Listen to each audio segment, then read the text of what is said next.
Picture this. We're in 1920s Paris. The jazz age is absolutely roaring, the champagne is flowing, and right there, in the shadows of this incredibly magnificent, golden-lit city, one man is plotting the most unbelievable heist in modern history. Welcome to This Explainer. Today, we're unraveling the true story of the greatest con artist who ever lived. A man who pulled off a grand theft so monumental, so incredibly audacious, it literally sounds like pure Hollywood fiction. I mean, just imagine waking up one morning, pouring your coffee, opening up your daily newspaper, and discovering that someone had sold the Eiffel Tower. Not stolen it in the dead of night, not blown it up, sold it. And the crazy part, he actually managed to sell it twice. What's truly terrifying about this grand theft, though, is how he pulled it off. There were no weapons involved, no elaborate bank hacking, no violence, no masked men, none of that. Just words. Just pure, unadulterated confidence. Section 1. A Master of Lies, Victor Lustig. Okay, let's dive into this. Born in 1890, Victor possessed an almost supernatural gift for human psychology. Seriously, this guy could charm absolutely anyone who crossed his path. He spoke multiple languages flawlessly, dressed head to toe in bespoke suits like European royalty, and honestly, he looked much more like a respectable investment banker than a career criminal. But beneath that expensive, tailored exterior was a mind entirely obsessed with the art of deception. By the time he was just 20 years old, we're talking 1910 here, Victor had already perfected his craft in the most glamorous setting imaginable: luxury transatlantic cruise ships. He'd target the wealthiest passengers, befriending them over fine wine and expensive cigars. He was so incredibly smooth that almost nobody even realized they were being conned until the ship had long since docked, and Victor was a total ghost.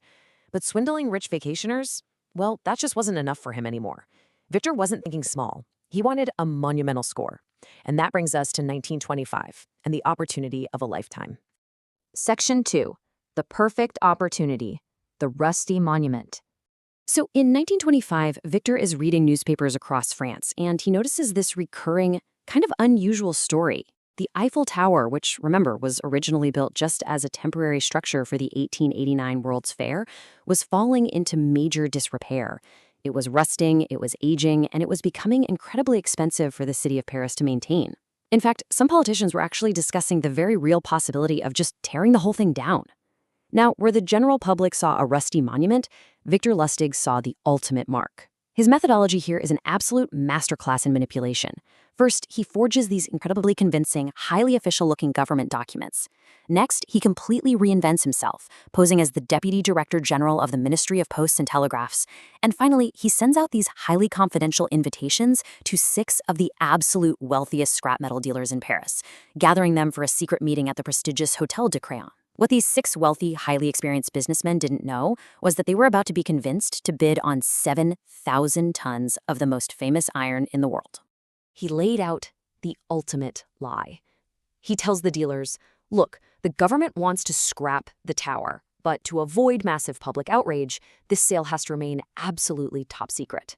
The reality, of course, it was a brilliantly calculated psychological trap. And the wildest part is, the dealers bought the story completely. They bought the whole shebang. Lustig watched them closely during the meeting and zeroed right in on one man in particular, André Poisson. Now, Poisson was a bit of an outsider. He was desperate, just itching to make a name for himself in the elite Parisian business world. And Lustig, he smelled that deep insecurity a mile away. To completely seal the illusion that he was just another corrupt government official looking for a payday, Lustig actually leans in and asks Poisson for a bribe. It's brilliant. Poisson pays the bribe, no questions asked, and then hands over an enormous, undisclosed sum of cash to win this completely fake contract. So the really crucial point here is what happens next. Victor takes that absolute mountain of cash and just vanishes. Poof, gone. By the time Poisson finally goes to the authorities to claim his newly purchased monument and realizes the crushing truth, Victor is already living it up in a luxury hotel in Austria.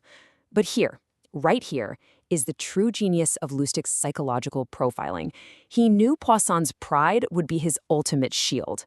Poisson was so deeply, profoundly humiliated at being duped like this that he completely refused to report the crime to the police. I mean, he just couldn't face the business world knowing he bought a fake Eiffel Tower. Victor Lustig had actually gotten away with the impossible. 2 That is the number of times he sold the Eiffel Tower.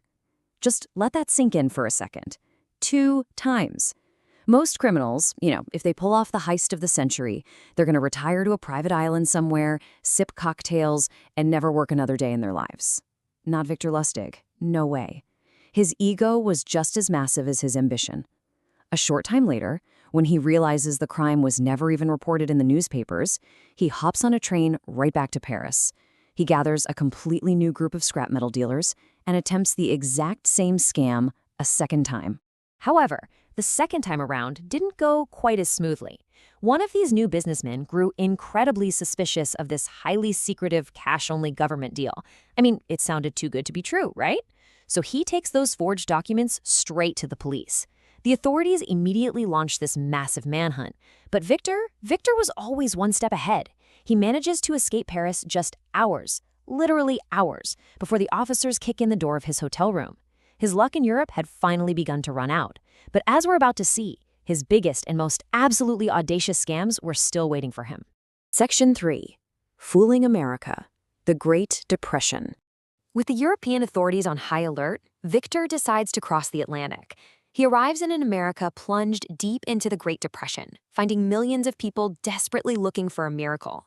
So, ever the apex predator, he starts selling them one. He creates this beautifully crafted mahogany box. He calls it the Romanian money box. But his victims? They simply called it the money printing machine. And the blueprint was mesmerizingly simple. Step 1, he'd insert a genuine $100 bill into a small slot in the box. Step 2, he'd tell the buyer that the complex chemical process takes several hours to duplicate the currency. This forces them to wait and builds this intense, agonizing anticipation. Step 3, he'd turn a little crank, and a perfectly new $100 bill would emerge. In the dark, truly hopeless days of the Depression, victims absolutely believed they had found magic. They were buying these little wooden boxes for exorbitant prices. Now, what's really interesting about this setup is the devastating simplicity of the illusion. The machine didn't print anything at all. It was just a box. It was preloaded with exactly 2 real $100 bills hidden in a secret mechanical compartment.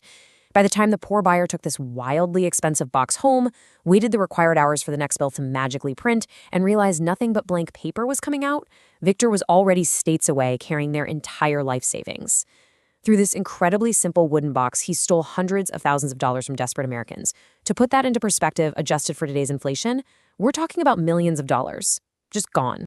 Section 4. Outsmarting Al Capone. A risky gamble. Now, you would think scamming everyday citizens and rich businessmen out of millions would be enough, right? But Lustig thrived on the raw thrill of the game. He lived for it. So he sets his sights on the absolute apex of the American underworld, the legendary, ruthless, and deeply feared Chicago mob boss himself, Al Capone. $50,000. That is the staggering amount Victor calmly walks in and asks Al Capone to front him for a surefire investment deal. Now listen, stealing from Al Capone was usually a guaranteed, violently executed death sentence. There was no coming back from that. But Capone actually gives him the money, likely with a very stern, very terrifying warning. But Victor, he doesn't invest it. He doesn't take the cash and flee to South America. Instead, he takes that 50 grand, places it inside a bank vault right there in Chicago, locks the door, and simply waits for 2 entire months, leaving the money completely untouched. So after 2 months of sweating it out, Victor returns to Capone's headquarters. He hangs his head, plays the part of a defeated, utterly broken man, and tells Capone that the great investment deal had unfortunately fallen through. But then, he reaches into his coat and hands back the original $50,000 in full, every last dime. Capone was absolutely stunned. I mean, in his violent world of cutthroats and thieves, Capone had literally never met a man who returned a massive pile of cash. He was so deeply impressed by this supposed display of honesty that he rewarded Victor with $5,000 just to help him get back on his feet. And guys, that was Lustig's true plan from the very beginning. He conned the most feared gangster in American history out of $5,000 without technically stealing a single penny. It is just brilliant. Section 5. The ultimate downfall. Caught at last. No matter how brilliant the con, though, the house always wins eventually. Victor's web of lies was just expanding entirely too fast across the United States. His luck was finally running out, and federal authorities were closing in fast. In 1935, the Secret Service finally tracked down the mastermind. But the supreme irony of Victor Lustig's life is this. The man who sold the Eiffel Tower twice wasn't arrested for his grandest, most cinematic cons. He wasn't brought down for cheating the Parisian scrap metal dealers or for outsmarting Al Capone. Nope. He was ultimately arrested for a massive, albeit totally standard, money counterfeiting operation. He was tried, convicted, and sent straight to Alcatraz. The man who used to wear bespoke suits and live in luxury European hotels spent his final years locked in America's most brutal, wind-swept prison, right alongside the nation's most dangerous, violent criminals. Victor Lustig's legacy is absolutely unparalleled. He fooled millionaires, he fooled ruthless gangsters, he fooled foreign governments. He looked at one of the most famous, completely immovable landmarks on Earth, and he saw a price tag. Twice. But his story isn't just some fascinating piece of 1920s history. It's a profound study of human vulnerability, ego, and pride. And it leaves us with an incredibly unsettling thought to ponder as we wrap up this explainer. If someone could sell the Eiffel Tower using nothing but unshakable confidence and a tailored suit, how many lies are we still buying today? Thank you so much for joining me. Until next time, stay curious, stay focused, and for sure, always read the fine print.